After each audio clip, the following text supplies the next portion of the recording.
This superstar is the subject of our bonus biography round on Sports Challenge. This week, the Milwaukee Brewers, Bando, George Bamberger, and Larry Hisle accept the challenge of the Super Bowl 13 champion Pittsburgh Steelers, Lynn Swann, Jack Ham, and John Stallworth. And now let's meet the host of Sports Challenge, Dick Enberg. Welcome, gentlemen, to Sports Challenge, and thank you, fans, and welcome from coast to coast and around the world to the award-winning Sports Challenge show. And we have our Sports Challenge champions. Won the last 2 weeks, the Milwaukee Brewers, and they're meeting the Super Bowl champion Pittsburgh Steelers. This week, the Milwaukee Brewers play for the Boys Republic of Chino, California, and the Pittsburgh Steelers represent the Boys Club of Western Pennsylvania. All right, gentlemen, let's get right into the game. We'll get that ball in the air, see who wins it, the football Steelers or the baseball Brewers. First category, superstars. This will seem familiar to you. A wide receiver, not only good when he catches passes, he's super. Lynn Swann, Super Bowl 13, poetry in motion. Fourth quarter, 28-17. Pittsburgh trying to capitalize on that fumble recovery on the kickoff. From the 18-yard line, Bradshaw back to throw again. He's looking for his favorite target. Lynn Swann streaking on an angle, pattern in the end zone. Touchdown! What a catch by the remarkable receiver, Lynn Swann. And what a game for Pittsburgh's Terry Bradshaw. That's his fourth touchdown pass, his most ever, and for the first time in Bradshaw's career, he's over 300 yards passing. Pittsburgh now leads 35-17, and apparently the Dallas Cowboys are doomed.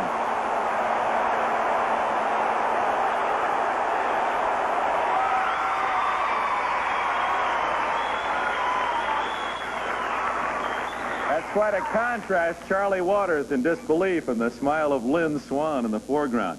20 points for your toss-up. Graceful Lynn Swann caught 7 passes in that Super Bowl. Another graceful receiver holds the NFL record for 1,000 yards receiving. He did it 7 straight years. He became the first AFL player to be elected into football's Hall of Fame. 20-point toss. Sal Bando. Lance Allworth? Lance Allworth is correct. San Diego Chargers. Lance Allworth. Steelers tried to get the button. You've got to watch Bando and these Brewers. They're quick, and I thought Bamberger and Hisle were all in on that answer. Good teamwork. First free throw goes to Milwaukee. One of the greatest stars the game of baseball has ever known. Gave up his life for his humanitarian beliefs. Roberto Clemente. Students, our topic today, baseball superstars. The subject, Roberto Clemente of the Pittsburgh Pirates, all in the 1971 World Series. Ingredients to be a superstar. You must be able to hit the ball and hit it with power.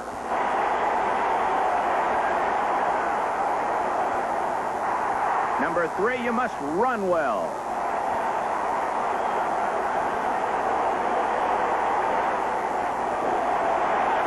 Throw.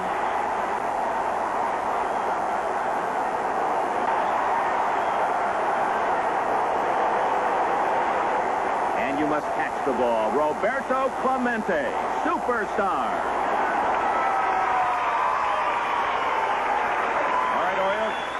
I said Orioles. I look at George Bamberger, who was the former Oriole coach and in the Baltimore organization so many years. Now, of course, the Brewers skipper. That was 1971. The first time a World Series game was played at night was in that year, 71. Night baseball, however, was introduced to the major leagues on May 24th, 1935. For 10 points, in what National League city was the first night game played? Cincinnati. Cincinnati's Crosley Field. It all began in 35. Second free throw goes to the Brewers. As we go to hockey, all-time great hockey star Bobby Orr against the New York Rangers, the 72 Stanley Cup playoffs.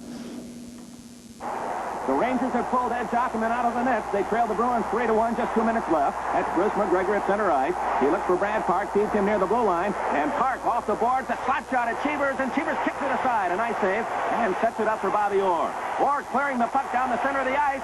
It's right down the middle, and Orr scores! 180-foot goal for Bobby Orr. Boston 4, the Rangers 1. All right, the 2 teams involved in that playoff engineered one of the most controversial trades in hockey history. It included Ranger defenseman Brad Park and Jean Rattel going to Boston, and a Bruin center who still holds the record for most goals scored in a single season with 76 went to New York. 10 points. Name him. Phil Esposito. Phil Esposito. George Bamberger, you know your hockey, don't you? I follow it. It's a great game. All right, after one round, the Brewers start fast. They have 40. The world champion Pittsburgh Steelers, nothing, but we know they can come back. We've seen that too many times. And we'll have our second category for you. Famous finishes. We'll show you Cookie Lavagetto spoiling a series no-hitter right after this Sports Challenge timeout. Our defending champion, Milwaukee Brewers, with 40, lead the Super Bowl champion Pittsburgh Steelers 40-0 as we go to our second category, famous finishes. And here's a finish that Flatbush fans haven't stopped talking about. It's the 1947 series. Bill Bevins has not allowed a hit through 8 2/3 innings. Here's the voice of Red Barber. 2-1. Jean Friedel, the pinch runners at second, the tying run. Mixes the winning runs at first base. Both of them on with walks, both the pinch runners. No hits by Bevins. 8 2/3 innings. 2 out last of the ninth. The pitch to Lavagetto, swung on and missed. Fastball, it was in there. Strike one.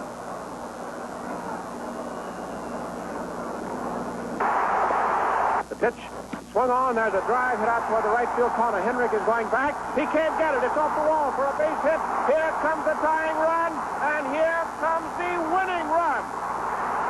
Friends, they're killing Lavagetto, his own teammate. They have beaten him to pieces, and it's taken a police escort to get Lavagetto away from the Dodgers.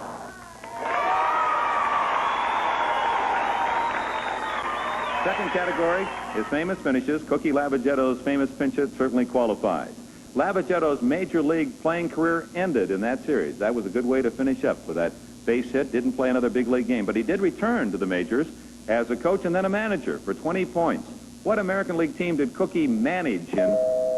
George Bamberger. Washington. The Washington Senators is correct for 20 points in 1957. And here's your first free throw, a finish that will go down in Olympic history. It's 1960, and American Rayford Johnson holds a slight edge over his friend C.K. Young as we go to the final event of the decathlon. A beautiful full moon looks down on Olympic Stadium in Rome, Italy, 1960 Olympic Games. This is the 10th and final event, the decathlon. It's between C.K. Young of Formosa, Rayford Johnson of the United States. Johnson entering this final event has a 67-point lead. He knows he has to stay within 10 seconds of Young, his friend, his teammate from UCLA, to win the coveted decathlon gold medal. Here they come down to the finish line. The Russian breaks into the clear. He'll win it, Kuznetsov, but that doesn't matter. It's between Young and Johnson. They're at the finish line. Young beats Johnson, but only by a second. And Rayford Johnson will win the gold medal for the United States in total exhaustion. 2 grueling days, but it goes years of preparation down to this final event. That's the father of Young. He breaks into tears, apologized. He did not. He wins the silver medal. His friend Rayford Johnson wins the gold medal. They deem this the world's greatest athlete. And in 1960, it goes to Rayford Johnson of the United States of America. Milwaukee, it's your free throw. The athlete who wins the decathlon is indeed considered the finest all-around athlete in the world. And only one man in Olympic history has won the decathlon twice. He won it in 48 and won it in 52. For 10 points, name that Olympic immortal. Bob Mathias? Bob Mathias is correct for 10 points. Well, the Brewers playing this game flawlessly. George Bamberger liked to wrap up this package and apply it on the fields of the American League. Playing excellent. A sports challenge game. Their second free throw. 1970s MVP, quarterback John Brody looking for all-pro receiver Gene Washington. Fourth quarter, Minnesota leads 14-3, season finale. But the winner is the Western Division champion of the NFC. Here in the fourth quarter, the old man John Brody hits Gene Washington for a touchdown, and the 49ers aren't out of it after all. The Vikings have led most of the way. The Western Division title on the line, and the 49ers under the whip of Brody going for the winning touchdown. Third and goal at the Minnesota 2. Brody rolling right, looking, throws in the end zone for Dick Butcher. Touchdown! This Candlestick Park crowd going wild. Brody has come off the bench to throw 2 fourth-quarter touchdowns, and the 49ers beat the Minnesota Vikings, and the 49ers go into the playoffs thanks to the great veteran John Brody. Your question, Milwaukee. 1970 proved a great year for Stanford graduates, with Brody winning the MVP. Gene Washington was named All-Pro. 1970s Heisman Trophy winner, was also a quarterback from Stanford. Later went on to play with those same 49ers. Who was that? Jim Plunkett. Jim Plunkett is correct. George Bamberger will let Bando as captain be the voice of that team.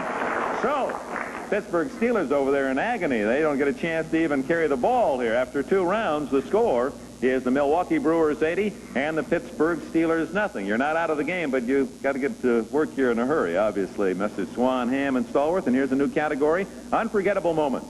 Unforgettable moment in the career of superstar Hank Greenberg. It's the 6th game of the 1945 World Series, and here's Chuck Benedict. Greenberg, the batter, here in the top of the 8th inning. The Cubs leading 7-6 in this ball game. Ray Prim in relief on the mound for the Cubs. There's Greenberg, swings a long drive to left field. Peanuts Lowry goes back to the wall. It's out of here. It'll bounce into Waveland Avenue. A home run for Hank Greenberg. He had 3 doubles yesterday, a home run today, and it's all tied up at 7-7. Now we're in the bottom of the 12th inning. Stan Hack will be the hitter for Chicago. On the mound, Dizzy Trott for Detroit. A ground ball past the infield. Greenberg lets it get over his head on a bad hop. And here comes Billy Schuster to score, and the ball game is over. Greenberg, a great slugger, hit 58 home runs in 1938. No right-handed hitter in Major League history has ever hit more. Name the other man to hit 58 home runs. You're both alive.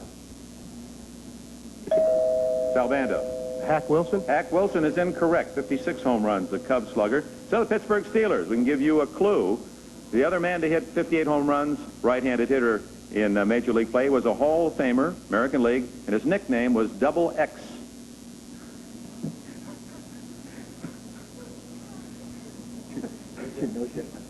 Come on, Lynn Swann. Coax an answer out of Jack Ham. That's too late now. Jimmy Fox, the double X because it was F-O-X-X.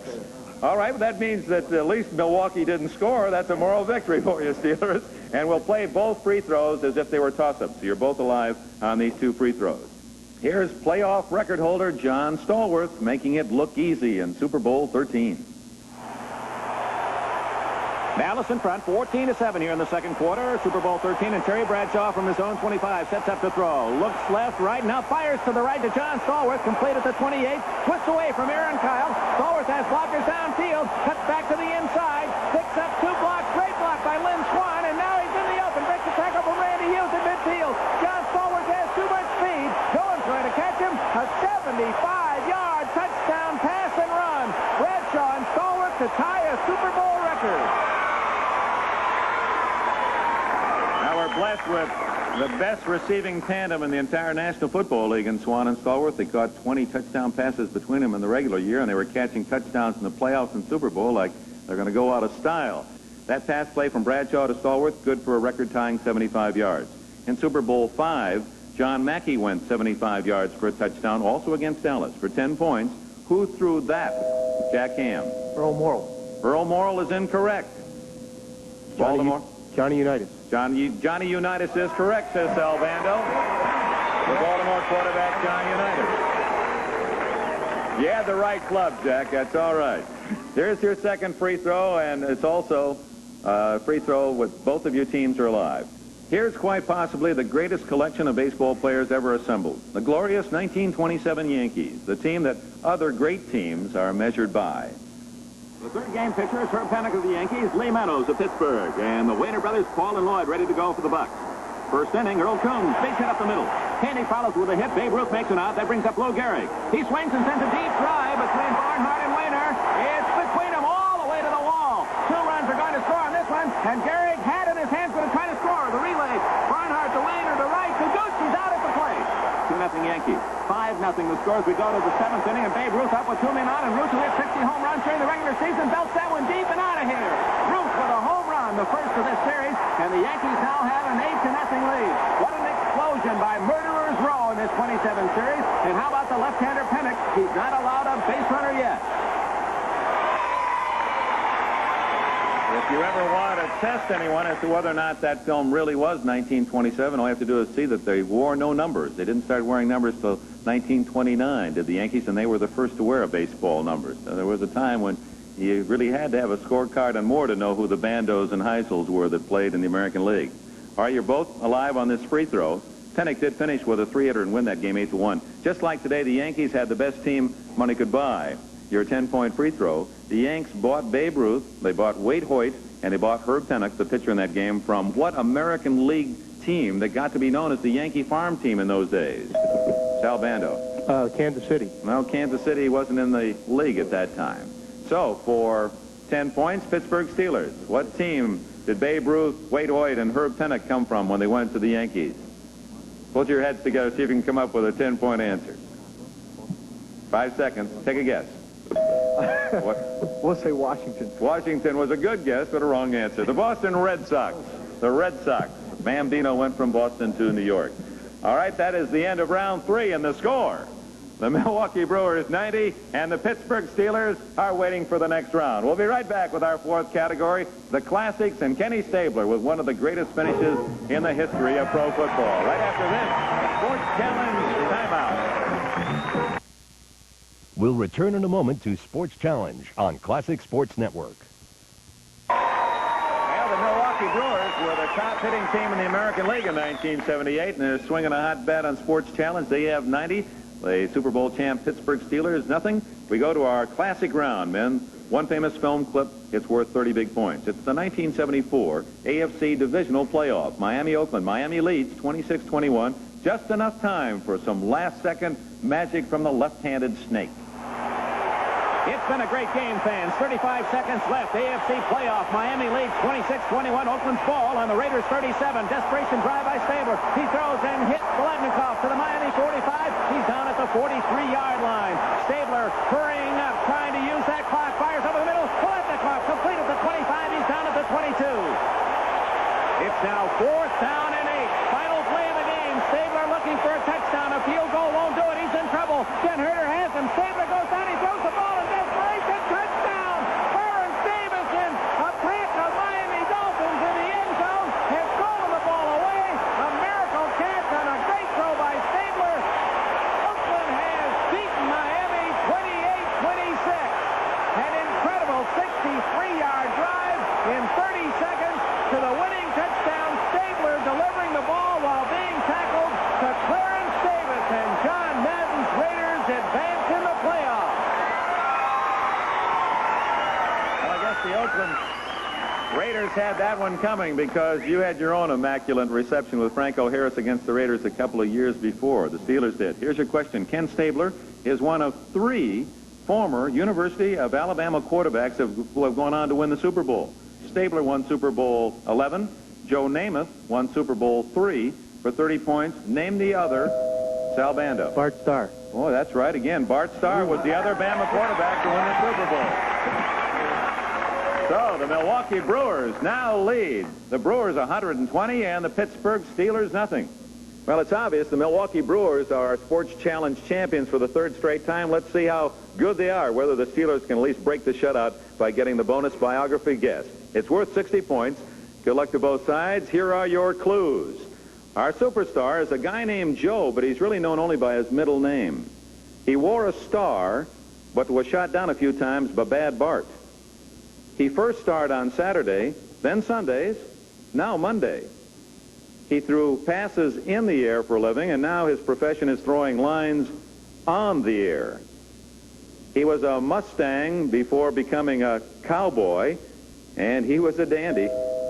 John Stallworth. Don Meredith. Don Meredith is correct. Dandy Don is our mystery guest. Good wide receiver, knows a good quarterback when he sees one. There's Dandy. How you doing? I'm doing good, Dick. How are you? Congratulations, John. That's really good. I was really concerned about him. Shut out over there, right? Doesn't take long. You guys have been tough on him. You know, it's interesting that the Steelers, who got the Cowboys in the Super Bowl, got you too. Well, Swann got me up on a ski slope last week, too. He's been really picking on the Cowboys this year. So Stallworth got him again. They're making money off the Cowboys. You might still be playing. You had wide receivers like that. I had good wide receivers. It was the line I was talking about. The line. Give me some time, folks. Give me some time to throw. Let me ask you a kind of a serious question. Now, you've become very successful, and a lot of people look at your talent, recognize that you're a fine actor and you're a fine announcer, but they say, well, but if you hadn't been a football player, what if? Now, let's just say what if. What if you could have all the things you have now and someone said, you didn't even have to play football. You didn't have to play at SMU. You didn't have to play with the Cowboys. We'll still give you all the good things you have now. What would your answer? Oh, I wouldn't miss of any of that stuff. It was all really a lot of fun for me. And I guess if I have a secret in planning, it's not planning. Things just seem to keep working out real well. And I try to have fun wherever I am. And I had fun at Mount Vernon, had fun at SMU, and believe it or not, I had fun at the Cowboys. That was fun, too. And it just kind of worked. So I wouldn't really have missed that at all. It was a wonderful experience, and I don't really know what I'm doing right now. I'm just having a good time, you know, and it's kind of just rolling through. So the lessons you learned as an athlete, I guess. That was, I guess, a serious question, right? I would hope so. All right, well, I'm going to give you another serious thing. Okay. The thing that I saw you do on the pregame, of the Super Bowl this year. You were the host of that whole thing. And because I've had the opportunity, for whatever reason, to kind of be involved with that, I really thought you were super. And I just wanted to tell you that. You did a good job. That's a tough job, too, to kind of hold all that stuff together. And he did a good job. Hey, we'll have you back. We're going to have you back on Sports Challenge. Don Meredith, thank you for the kind words. I know these fellas want to meet you. Don Meredith, the dandy one. Our guest on Sports Challenge, and we'll talk to our stars, recap the scores, and ask a Sports Challenge phone viewer question right after this timeout. Milwaukee Brewers have won for the third straight time on Sports Challenge, and impressively. The Brewers 120, Pittsburgh Steelers 33, but I have a feeling the Steelers are going to be coming back someplace, somewhere. I don't think it's going to be in Sports Challenge. Those turkeys are sitting over there on their thumbs, man. They better get back out and do something else. Okay. Well, you just stand between me and them, okay? Now it's time for our home viewer question. First, last week we asked only once have teammates in the major leagues tied for the league's home run championship. Only once it's happened. Name them. If you came up with Babe Ruth, Lou Gehrig, and Lou Gehrig, you were right. Babe Ruth, Lou Gehrig, each had 46 home runs in 1931. You remember that year, 31? Yes, it was a good year for wine. Name the only Cy Young Award winner who has a career one-loss record under 500. We'll give you the answer next week when the Brewers, Sal Bando, George Bamberger, Larry Hisle take on, well, they beat the Steelers. Let's see what they do with the Cowboys. Hollywood Henderson, Drew Pearson, and Harvey Martin will challenge them on Sports Challenge. Dick Enberg, we'll see you then.